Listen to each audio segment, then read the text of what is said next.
السلام علیکم ناظرین، میں ہوں آپ کے دوست آپ کو بادل عباسی۔ پاکستان میں توا مزید گرم ہو گیا ہے، بلکہ گرم ہو کے توا سرخ ہو گیا ہے، اور محسوس ہو رہا ہے کہ تمام تر پلیئر جو اس اکھاڑے کے اندر موجود تھے یہ یا تو اب خفیہ آخری ٹکراؤ کی طرف جا رہے ہیں، یا پھر یہ کنکلوژن یہ ساری بساط بچی ہوئی تھی یہ سمیٹا جا رہا ہے۔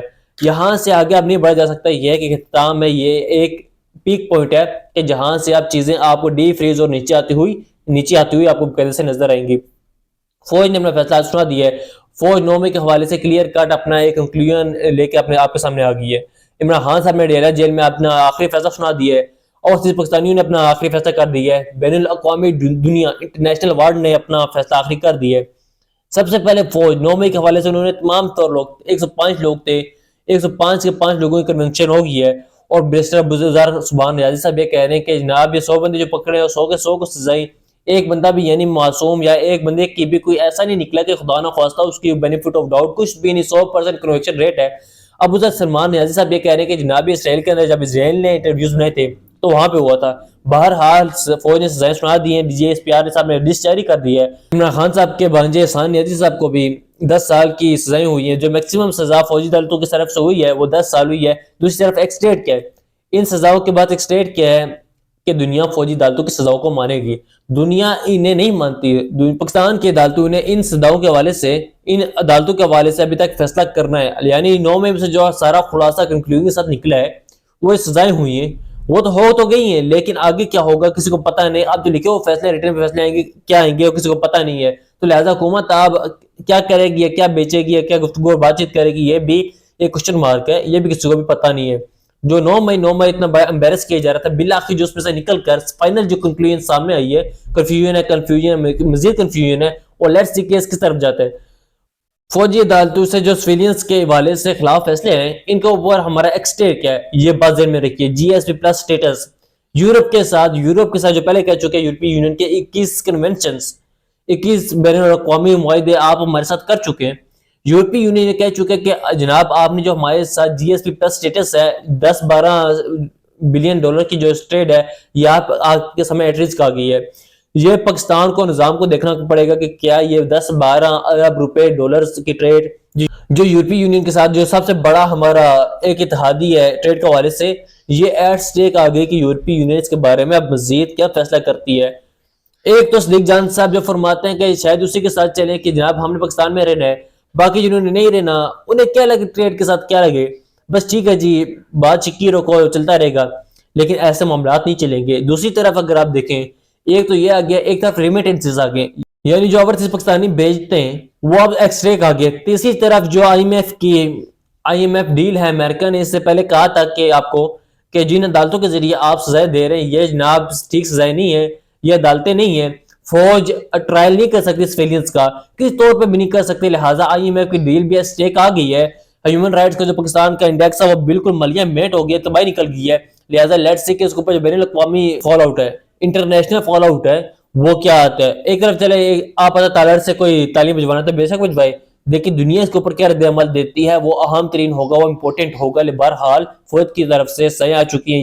یہ بھی ایک اوپینین موجود ہے کہ صدیق جان صاحب کا یہ آرگومنٹ ہے کہ جو کانسٹیٹیوشن بینچ ہے، آئینی بینچ ہے، اس کے ذریعے اصل میں قلعدم قرار دے دی جائیں گی۔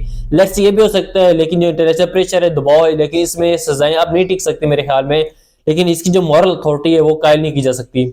عمران خان صاحب نے جو فیصلہ سنا دیا یہ سب سے امپورٹنٹ ہے زیادہ، اور اس نے پاکستان کے ڈائنامکس کو بدل کے رکھ دیا ہے۔ بلکہ آپ یوں کہہ سکتے ہیں کہ جناب جو نظام ڈیل ہے یہ جو سوچ تھی اس کی ملیاں میں پیتی کر کے رکھ دی عمران خان صاحب نے۔ عمران خان صاحب اپنا ڈیلہ جیل سے اپنا ایک پیغام بھیجا قوم کے لیے۔ عمران خان صاحب کہتے ہیں، خان صاحب کا کہنا ہے کہ مجھے پیغام ملا ہے کہ ہم سے ڈیل کریں، ہم آپ کی پارٹی کو سیاسی سپیس دیں گے لیکن آپ کو ہاؤس اریسٹ کر کے بنی گالہ منتقل کریں گے۔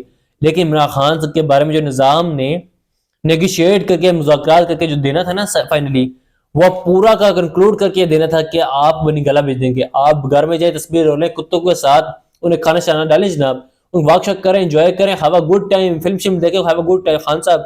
لیکن یہ جو پورا نظام نے نیگوشیٹ کر کے کہنا تھا کہ ہم نے احسان کر دیا احسان کے اوپر، یہ عمران خان صاحب کو بنی گالہ بھیج کے، یہی کام اگر اس چادر کی چوک بھی نواز شریف صاحب کو دکھائی دی جاتی نا، پورا شریف خاندان لمبا پڑ جاتا۔ اور ایک ٹائم پہ ٹویٹر بھی بند کر دیا تھا، انہوں نے ٹویٹ کرنا چھوڑ دیا تھا۔ اندازہ لگا لیں کہ عید ہے، انہوں نے عید پہ کسی کو وش نہیں کیا۔ تو یہ عمران خان صاحب کو نظام میں جو آفر کرنے تھے کہ جناب آپ بنی گالہ چلے جائیں، آپ کو پشاور بھیج دیتے ہیں، آپ کو خیبر پختونخوا بھیج دیتے ہیں، خان نے اس پہ کہا ہے کہ میں نے جواب دیا ہے آگے کہ میں آپ سب کو بتانا چاہتا ہوں کہ پہلے تمام تر سیاسی قیدیوں کو رہا کریں، میں جیل میں رہ لوں گا، میں نے جیل سے باہر نہیں نکلنا، لیکن کوئی ڈیل قبول نہیں کروں گا، ہاؤس اریسٹ یا خیبر پختونخوا کا تو سوال ہی پیدا نہیں ہوتا۔ یہ خان نے کہا بنی گالا، یہ کے پی کے بالکل سوال ہی نہیں پیدا ہوتا۔ یہ بندہ وہ بات کر رہا ہے جو 1.5 سال ہو گیا ڈیل جیل میں، 1.5 سال ہو گیا ہے، اور ایک خوفناک قسم کے مینٹل سٹریس وہ بندہ گزر رہا ہے۔ اعصاب کی مضبوطی دیکھیں۔ اپنی قوم سے کہتا ہوں آپ نے گھبرانا نہیں ہے، میں ہر صورت ڈٹا ہوا ہوں۔ دیٹس انٹرسٹنگ، میں اپنے سمندر پار پاکستانیوں سے کہوں گا ترسیلات زر کے بائیکاٹ کی مہم میں شامل ہوں، اور جس پاکستانی ابھی ہمارے مطالبات کے حوالے سے کمیٹی ہی کھیلا جا رہا ہے، تاہم اگر مذاکرات سے مثبت نتائج آئے تو پھر میں یہ کال کینسل کر دوں گا۔ یہ حقیقی آزادی اور جمہوریت کی بحالی کے لیے ایک احتجاج ہے۔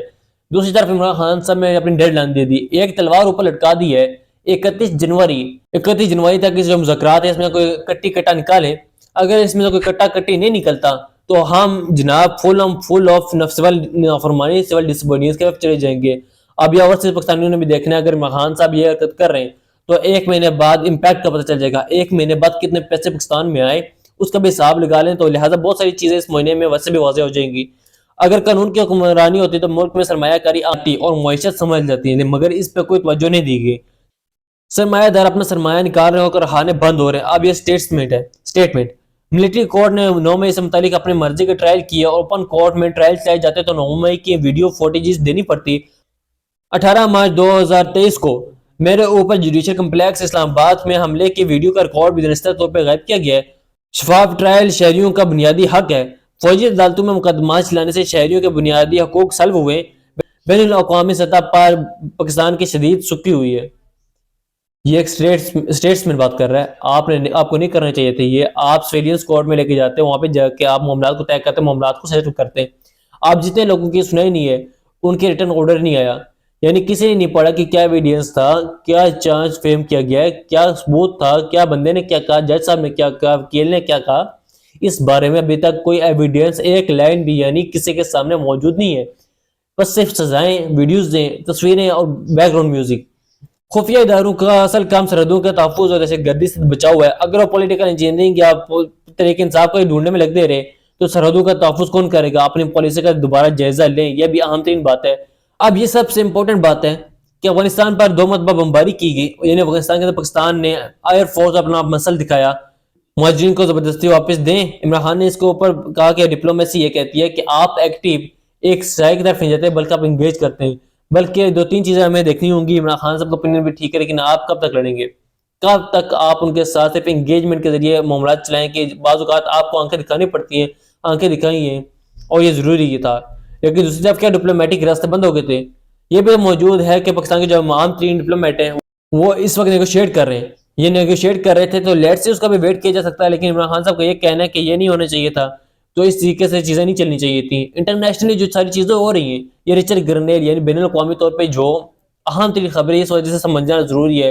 یہ ایک بڑا انٹرسٹنگ ہے، پاکستان کی جو اشرافیہ ہے جو انگریزی بول لیتی ہے، ان کا جو ہے نا پاکستان کی اشرافیہ کو آپ نے اپنے پہچاننا ہے، آپ نے ان کی شکلیں پہچاننی ہے۔ ان جو خواتین ہیں وہ ہیل پہن کے جعلی انگریزی منہ کے ٹیڑے کر کے بالکل جعلی انگریزی بولتے ہیں، اور جو مرد ہیں ان کے یہ جوتے کو پالش کرتے ہیں، اور روٹی ان کو شاید گھر میں دوسری مرتبہ نہیں ملتی، کلین شیونگ ہماری ہوتی ہے، ٹائی یہ بالکل ساتھ انہوں نے بالکل دونوں طرف سے بند کر کے پہنتے ہیں، اور پھر ہوما نیونتھر کے تھال کے اندر بات شروع کر دیں گے، سیگمنڈ فروئڈ، ہاں عمروں سے constitution we went there with that mission talk to me that west talk to me, یہ ان کا ایک جنس ہے، یہ اشرافیہ کو لوگوں کو کنٹرول کرنے کا ایک جنس ہے، یہ ان کا بیروپیہ پن ہے۔ یعنی ایک سمپل سا سوال ہے کہ روٹی کدھر ہے، بنیادی بیسک رائٹس کدھر ہیں، ہیومن رائٹس پاکستان کے اندر کدھر ہیں، پولیٹیکل رائٹس کدھر ہیں؟ یہ پھر وہ کہتے ہیں کہ being through this go through that, یہ اس طرح کے فراڈی ہیں۔ اچھا یہ کرتے کیوں ہیں؟ کیونکہ یہ ایک چندی چور ہیں، نسل باز ہیں، یہ 2-2 روپے کے لیے بھیک مانگتے ہیں۔ یہ میری اور آپ کی غربت اور ہماری سادگی اور ہماری جو ہمیں جو جائے رکھا گیا ہے پلاننگ کے تحت، یہ بیچتے دنیا کو، ہماری شکلیں بیچتے ہیں، ہماری بیماریاں جا کے دنیا میں بیچتے ہیں، ہماری تعلیم نہ ہونے کو یہ دنیا میں جا کے بیچتے ہیں، یہ سودے بازے کرتے ہیں، اور وہاں پہ جا کے یہ یہاں پہ آ کے وہاں سے باہر نکلتے ہیں مانگ کر، اور ٹنڈے ہو کے مانگ کے آتے ہیں، یہاں پہ آ کے نظرین وہ کہتے ہیں لیکچر جاڑنا سٹارٹ کر دیتے ہیں۔ یہ صحافیوں کے اندر جو شافیہ جو منہ ٹیڑھے کر کے بڑی انگریزی بولتے ہیں، ہم نے سی این بی سی وی آر نون. بھائی تو نے اپنے لیے کام کیے. تو اگر فلانا ٹیم کان کے ساتھ کام کر کے آئے تو اپنے کے لیے کام کر کے آئے. تو نے اگر پی ایچ ڈی کے اندر کوئی تیر مارے تو تم نے خود کے لیے مارا ہے. یعنی سوال تو یہ پیدا ہوتا ہے کہ ان لوگوں کی روٹی کے لیے، ہیومن رائٹس کے لیے، بیسک رائٹس کے لیے، ڈیموکریٹک رائٹس کے لیے آپ نے معاشرے کے لیے آپ نے کیا کنٹریبیوٹ کیا؟ آپ وہاں پہ جا کے ان کو یاد آتا ہے بینگ تھرو دی ایک ویری پیتھریٹک بٹ تھنگ از جو سامنے آئی ہے. ان سب نے مال کمایا ہے، ان سب نے ہمیں بیچا ہے. یعنی شری مزاری صاحبہ، شری رحمان صاحبہ، سوری معاف کیجیے گا، شری مزاری ایک پروفیسر اور ایک ڈگنیٹی ہم سب کے لیے ایک جنریشن کی وہ ٹیچر رہ چکی ہیں اور ان کے ساتھ وہ ظلم ہوا.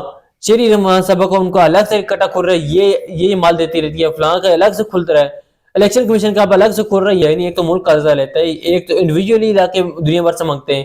اب یہ سامنے باقاعدہ سرچ گرین لینڈ کو ٹیگ کیا جا رہا ہے اور پوچھا جا رہا ہے کہ we are Pakistani nation demanding to investigate $70 million express money which is given to by the mission Obama to Maryam Nawaz. یعنی مریم نواز، مریم صفدر کو بچوں کے اسکول کھولنے کے لیے $70 ملین دیے گئے تھے. تو یہ لوگ پوچھتے کہ وہ انویسٹیگیٹ کرنے کہ وہ کتنے اسکور بنے، کتنے بچوں نے وہاں سے تعلیم حاصل کیا اور کس کی تختی لگی ہے، کس کا بورڈ لگا ہے، کس نے پیسے دیے تھے کہ یہ مال کدھر سے آئی، دمڑی کدھر سے آئی. تو اس کے بارے میں کوئی علم نہیں ہے، کوئی پتہ نہیں ہے. تو اب دوسری طرف جو خبریں آ رہی ہیں کہ جناب یہ قاسم صاحب سوری صاحب نے ٹویٹ کیا اور انہوں نے جو حقائق سامنے رکھے ہیں وہ بہت زیادہ خفناک ہیں. دا you S add is funding traditional media out. یعنی میڈیا کو یہ پیسے دیتا ہے، جیسے دمڑیاں جیو نیوز کا الگ سے کھاتہ کھل گیا ہے، وہ الگ سے پیسے لیتا رہا ہے. But dad got further than Pakistan go tax. Pakistani election commission جس کو جدید غداری کا مقدمہ چلنا چاہیے، الیکشن چیف الیکشن کمشنر کو، یعنی لٹرلی ان کے بارے میں ایسی ریاستی پالیسیاں ہونی چاہیے کہ نسلیں یاد رکھیں اور آج کے بعد اس ملک کے اندر انتخابات کے اندر داندہ نہ کرایا جائے. which is received $50 million in plus in US tax based funding protecting democracy rule of law and human rights in Pakistan. یعنی جو اصل جو فتنہ الیکشن کمیشن آف پاکستان نے ڈالا ہے اس ملک کے اندر $15 ملین کے یو ایس ایڈ کے ذریعے، یہ جناب یہ دنیا بھر سے سارے مال چل لیتے رہے اور انسانی کہانی کھول کے سامنے آئی ہے. اب جو رچرڈ گرینیل ہے اس نے ٹویٹ کیا اور اس نے کہا جناب U S aid spending on wasteful and far right political programs as exposed under the world. کہہ رہے جناب آپ کدھر پیسے ضائع کر رہے ہیں، کن کو آپ پیسے دے رہے ہیں، یہ کون لوگ ہیں جن کو آپ بوریاں بھر کے ڈالر دے دیے. there needs to be a drastically form plastic نے کہا پھاڑ کے اس کی ڈیمانڈ کریں، ریفارمز کریں. یہ جناب آپ لوگوں نے یعنی انا بانڈے ریوڑیاں پیسے، یار خدا کو کوئی، یہ تو ان کے لیے کوئی ایسے ہی تھا جیسے اوپر سے کوئی چیز گر رہی تھی. یہ جا کے بیچ کے اس ملک کے نام پر، کتے کے نام پر، کوئی بلی کے نام پہ، کوئی غربت کے نام پہ، کوئی تعلیم کے نام پر، کوئی سیلاب کے نام پہ، کوئی فلانے پر لے کے آتا ہے. لیکن ہماری روٹی ابھی تک ادھر ہی ہے، ہماری زندگیوں میں ابھی تک کوئی بہتری نہیں آئی. ہم آج ایک پنکھا نہیں خرید سکتے لیکن یہ جناب ملینز آف ڈالرز اور پتہ نہیں وی آر جناب talking these and we are talking that. خیال رکھیے گا، آپ اپڈیٹ کریں گے. اللہ حافظ.